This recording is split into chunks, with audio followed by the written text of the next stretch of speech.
Welcome to We Talk. Hir, tahu prokes ya? Protokol kesehatan kan, kayak hand sanitizer sama masker.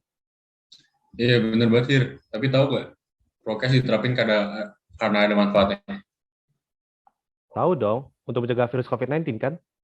Iya bener banget Hir. Nah semua orang kan tahu nih manfaat prokes. Tapi masih ada aja nih yang nggak terapin prokes. Hah? Serius? Emang berapa banyak orang?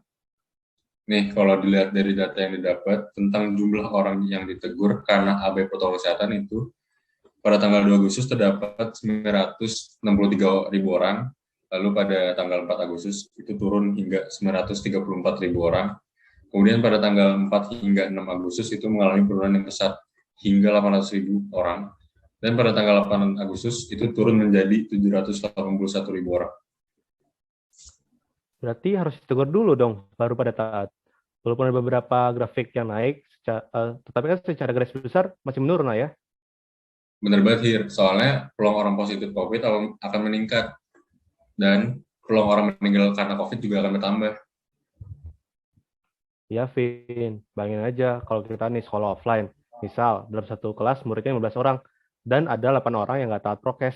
Jadi, peluang murid terkena COVID karena imun tidak baik sebesar 8/10 dengan persentase 80%. Sedangkan peluang yang tidak terkena COVID karena imun baik sebesar 2/10 dengan persentase 20%. Waduh, Hir. Ternyata masih parah ya dampaknya. Jadi, penting banget nih prokes di era new normal. Apalagi kan sekarang sudah difasilitasi. Iya, Hir. Sekarang tuh semuanya udah jadi serba digital. Ngomong-ngomong, kemarin gue kerja kelompok di restoran sama Aura sama Vanessa. Sekarang udah ada aplikasi loh, Vin, untuk pesan makanan. Jadi nggak terkontaminasi sama pelanggan sebelumnya. Wih, bagus dong, Hir. Berarti udah nggak ada alasan lagi nih untuk nggak taat prokes.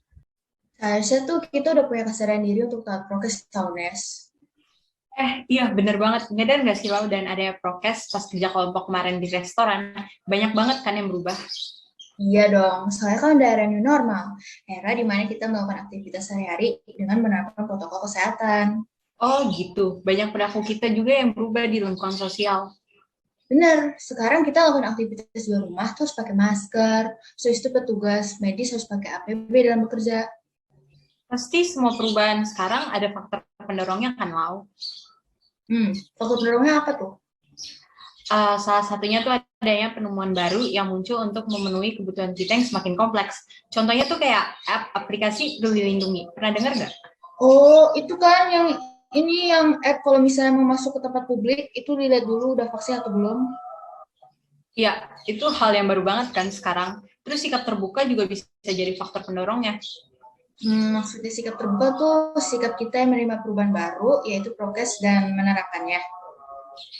Iya, banyak juga ya faktor pendorongnya. Tapi pasti setiap perubahan memiliki dampak bagi kehidupan kita kan. Kalau dampak positif tuh pasti kemajuan digitalisasi dan kita semakin disiplin. Kalau dampak negatifnya tahu nggak? Kalau dampak negatifnya tuh karena kita melakukan PSBB dalam waktu yang lama, jadi kan kita lebih sering di rumah. Jadi tuh kita lebih sulit untuk bersosialisasi dan cenderung lebih malas. Wah, dampaknya lumayan parah juga ya. Solusinya gimana dong? Solusinya tuh yaitu peran keluarga, pendidikan sekolah berupa pendidikan karakter anak. Berarti emang hubungan sama orang di sekitar kita tuh penting ya? Ya, benar banget. BTW Ren, kemarin pas pulang kerja kelompok dari restoran melihat ada orang robos lampu merah loh.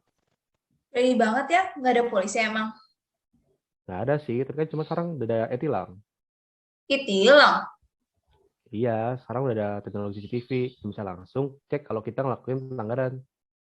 Oh gitu, udah canggih banget ya sekarang. Terus gimana tindak lanjutnya?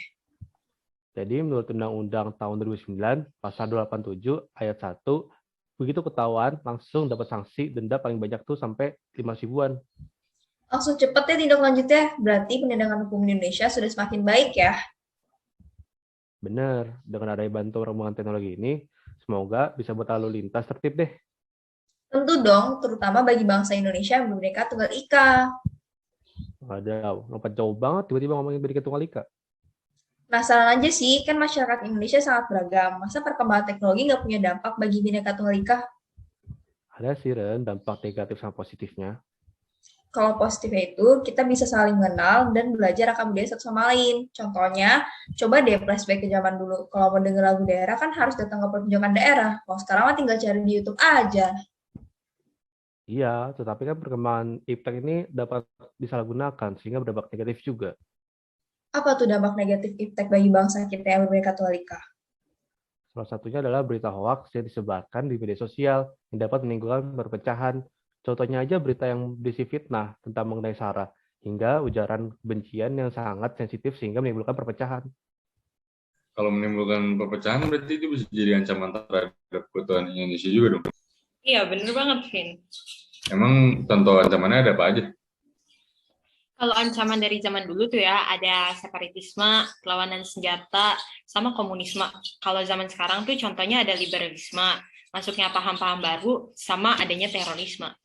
Kalau ada ancaman, berarti ada tantangannya juga dong?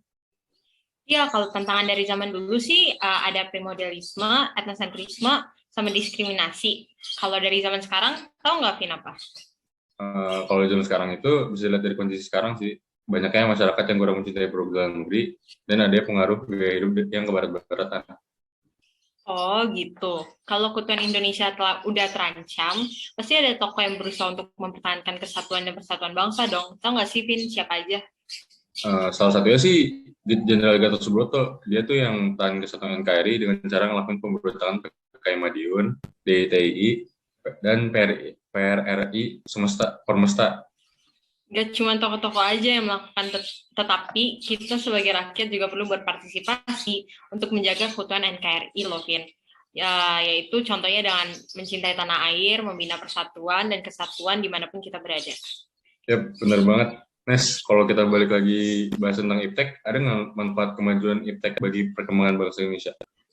Ada dong, manfaatnya tuh memberikan berbagai kemudahan pastinya. Terus menambah wawasan juga. Kemajuan iptek yang ada pasti ada penemunya. Tahu nggak siapa tokoh penemu iptek di Indonesia? Kalau Vin, contohnya tuh Yusuf Habibie yang berhasil mengajak putra-putri Indonesia menciptakan pesawat pertama milik Indonesia loh, pesawat N250. Tadi kan kita udah bahas ancaman dan tantangan terhadap keutuhan Indonesia. Keutuhan Indonesia itu berarti bangsa Indonesia yang sudah merdeka dan menjadi satu kesatuan.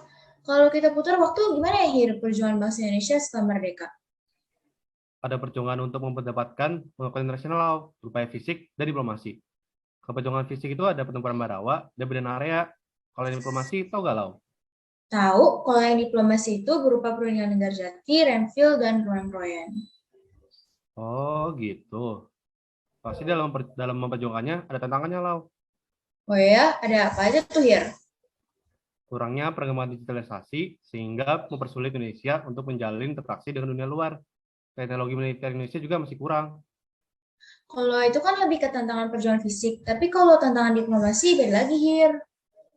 Apa tuh, Lau? Kayak melemahnya globalisasi, yaitu respon di Indonesia terhadap globalisasi itu masih kurang gitu loh. Bener juga ya. Lo bisa jelasin nggak sih organisasi regional dan global tuh apa sih bedanya? Kalau itu tuh, kalau organisasi regional itu mencakup negara-negara tertentu, tapi kalau global itu tak terbatas. Indonesia itu bergabung sama organisasi regional loh. Oh iya, Indonesia kan tergabung dalam APEC, ASEAN, dan GATT. Gitu. Ngomongin organisasi, gimana ya hubungan organisasi ekonomi dengan pasar bebas? Hubungannya tuh bisa dilihat lah dari salah satunya GATT sejak tahun 1947, sistem perdagangan yang bersifat liberal yang menjadi titik acuan negara dengan harapan mampu meningkatkan angka kenaikan kebutuhan dan pertumbuhan ekonomi. Bukan itu aja tahu Hir. Hal itu juga memicu perubahan bagi dunia yang ditandai dengan penurunan atau bahkan penghapusan tarif maupun non-tarif sebagai salah satu hambatan perdagangan internasional. Ngomongin tentang ekonomi pasar bebas, jadi ingat materi ekonomi tadi nih Kar, pas kelas online. Oh iya, kita lagi bahas perdagangan internasional, yaitu kegiatan ekonomi yang dilakukan melalui pertukaran barang dan jasa antar satu negara dengan negara lain kan? Wah, kayaknya udah familiar banget nih sama materi ini. Lumayan sih. Kalau gitu, kalian mau tanya deh, apa sih yang mendukung terjadinya perdagangan internasional? Biasanya sih karena adanya perbedaan SDA, selera, dan teknologi. Itu pendukung, kalau penghambatnya ada nggak? Ada dong, contohnya kayak kesulitan melakukan transaksi lebih cepat karena perbedaan mata uang. Oh, benar juga ya. Tapi hal itu sebenarnya bisa dibantu nggak sih dengan perkembangan teknologi di era digitalisasi? Seharusnya bisa membuat kerjasama internasional lebih mudah dong. Benar sih. Tapi emang manfaat kerjasama internasional apa ya? Manfaatnya bisa memperoleh devisa, memperluas kesempatan kerja, dan pasar hasil produksi.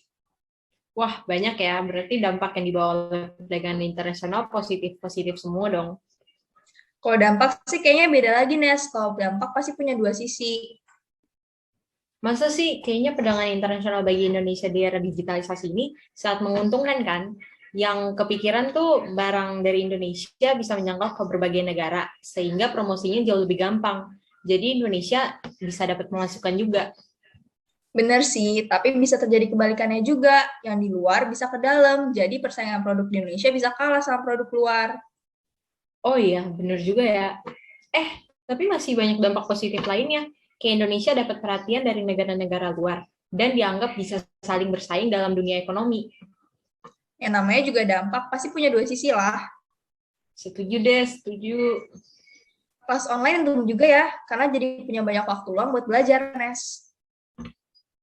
Kelas online karena COVID sebenarnya menjadi salah satu bukti ada kemajuan teknologi yang berkembang pesat dan sangat penting bagi kehidupan sekarang. Tetapi masyarakat masih belum sadar akan itu ya loh. Iya benar, Vin. Seharusnya tuh kita udah siap untuk menjalani era serba digital, tapi masyarakat tuh nggak mau berperan di dalamnya. Bahkan mereka tuh menganggap fenomena serba digital ini hanya bagi generasi muda dan sebagai penghambat aktivitas ke depannya. Padahal ada banyak kesempatan akan peran kita di era digital. Benar banget. Kita tuh sering membicarakan transformasi digital, tapi cuma secara teoritis. Namun kita lupa kapan dan di mana kita berperan di dalamnya. Maka dari itu, kita harus menyadarkan masyarakat akan digital nih untuk mempersiapkan diri menjalani era digitalisasi. Soalnya kalau kita nggak siap, perubahan ini tuh bisa merugikan bagi Indonesia. Kayak misalnya dari aspek teknologi. Karena teknologi kan sangat berperan penting, khususnya di dunia bisnis dan ekonomi. Betul tuh, Lau. Sesuai dengan data yang menunjukkan pada 2017, produk atau layanan digital menyumbang 4% dari PDB Indonesia. Dan pada 2021 diperkirakan akan meningkat menjadi 40%, sehingga menimbulkan potensi yang besar. Wah, bagus ya berarti perkembangan teknologi. Tapi perkembangan teknologi itu bisa berdampak negatif juga, Vin. Oh iya, nemu beritanya nggak, Lau?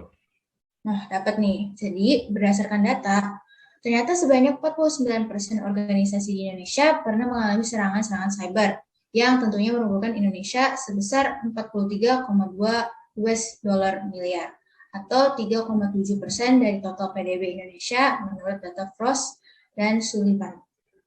Berarti semakin canggih teknologi membuat perubahan besar bagi dunia dong, dan menimbulkan dampak positif serta negatif bagi kehidupan. Makanya, kita itu harus mempersiapkan diri menjalani era digital dengan melihatnya sebagai kesempatan dan tantangan baru. Kesiapan masyarakat dalam era digital berarti seluruh masyarakat di berbagai daerah, nggak cuma di masyarakat, tapi desa juga.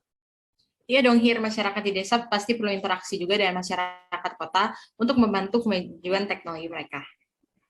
Maksudnya interaksi gimana tuh? Hubungan timbal balik yang saling mempengaruhi antara dua wilayah atau lebih, dan interaksi ini dapat memberikan berbagai dampak. Contoh dampaknya gimana? Dampak positifnya itu desa menjadi lebih dinamis dan maju, kalau untuk kota menambah SDM-nya mereka. Sedangkan dampak negatifnya itu bagi kota ada beberapa SDM yang datang tanpa keahlian, sehingga mereka bisa meningkatkan jumlah pengangguran dan kemiskinan di desa. Nah, kalau untuk desa, tradisi budaya lokal yang bisa hilang loh, karena banyaknya budaya kota yang masuk ke pedesaan. Rugi kan? Tapi kayaknya masih banyakkan dampak positif daripada dampak negatifnya deh untuk desa. Kenapa begitu? Coba deh pikirin, kemajuan teknologi dari kota bisa bantu kehidupan di desa. Contohnya mesin traktor. Dengan adanya bantuan mesin, ngebajak sawah menjadi lebih mudah dan cepat, dan hasilnya juga lebih baik. Coba semua desa bisa pakai mesin traktor. Mungkin desa-desa di Indonesia bisa lebih maju lagi kan? Nggak salah sih, tapi kan Indonesia masih negara berkembang, jadi lumayan sulit untuk semua desa menggunakan mesin traktor. Sayang banget ya jadi iri sama negara-negara maju. Ngomongin negara berkembang dan negara maju, apa sih yang bedain dua hal ini? Perbedaan yang paling mencolok itu tingkat pendidikan sama kesehatan negara maju lebih baik dibanding negara berkembang. Benar, dan kedua kategori ini Indonesia masih dalam negara berkembang. Ternyata perkembangan teknologi di Indonesia masih ketinggalan loh kalau dibanding dengan negara berkembang lainnya. Contohnya kalau dibanding dengan negara Thailand. Maka dari itu, kita harus meningkatkan kualitas pendidikan dan pembangunan infrastruktur supaya Indonesia lebih maju. Tadi bahas desa kota, jadi kepikiran nih tentang masyarakat desa dan kota pasti punya banyak perbedaan satu sama lain, terutama masyarakat Indonesia yang beraneka ragam. Itu disebut multikulturalisme, Kar, yaitu keanekaragaman. By the way, gimana ya multikulturalisme di era digitalisasi sekarang? Oh, kalau multikulturalisme di era digitalisasi, itu maksudnya keanekaragaman yang ada diaplikasikan menggunakan teknologi informasi supaya tersebar di mana-mana. Ngomongin keberagaman, Indonesia kan punya baik banget keanekaragaman, tapi masih ada aja nih yang nggak bisa menerimanya. Bener banget. Ada nih contoh kasus Muhammad Kaceng yang YouTuber itu loh. Oh, tahu, Kar, YouTuber yang melakukan diskriminasi kepada agama lain kan? Iya, bener banget, Vin. Dia buat konten yang berisi penistaan dan provokasi kepada agama lain. Perilaku yang ia lakukan tidak bertoleransi, padahal jika kita dilihat dari ajaran Kristen, Tuhan menganggap semua sama dan menghargai perbedaan yang ada, tercantum dalam Kolose 3 ayat 11. Terus gimana, Vin, tindakan penyelesaiannya? Muhammad KC ditangkap di Bali dan sekarang sedang dibawa oleh penyidik ke gedung Barreskrim Polri di Jakarta. Oh gitu. Kira-kira gimana ya, Vin, solusi dari kasus ini menurut kita sebagai remaja? Mungkin harus ada kesadaran dalam bertoleransi, dalam keberagaman, dan bijak menggunakan sosmed. Ya, Vin, itu hal kecil yang harus diterapin. Dari kasus ini kita bisa belajar sebagai umat Kristiani untuk masih sama. Jika kita membahas dengan kejahatan, sama saja kita memprovokasi seorang yang diciptakan Allah dengan cara yang tidak benar dan melukai seorang yang dikasih Allah. Iya, jadi kalau kita didiskriminasi, jangan dibalas ya, karena pengikut Yesus wajib mengasihi sama.